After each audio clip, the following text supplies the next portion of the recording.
মুসলমান দুর্বল, কাফেররা হইল কি অগ্রগামী। আল্লাহ রাব্বুল আলামিন দেখলেন 313 জন সাহাবা হইলেও তাদের কাছে আমার যে অধিকার পাওয়ার কথা, অধিকারের মধ্যে কোনো ত্রুটি হয় নাই। আল্লাহ রাব্বুল আলামিন বলে, হে মুসলমানেরা, আমার অধিকার যখন তোমরা আমাকে দিয়েছো, আমি রব্বুল আলামিন তোমাদেরকে বিজয় অধিকার দিয়া তোমাদেরকে আমি বিজয়ী করিয়া ছাড়লাম। কিভাবে?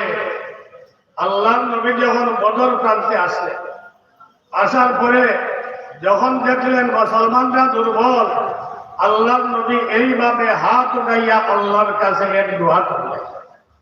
যত দোয়া করেন উপরের দিকে হাত উঠান, যত দোয়া করেন উপর দিকে হাত উঠান। এইভাবে হাত উঠাইতে উঠাইতে আল্লাহর নবী উভয় হাতকে উঠাইয়া দিলেন, আর উপর দিকে উঠানো যাবে না। আবু বকর সিদ্দিক কাছে ছিলেন, নবীর কাছে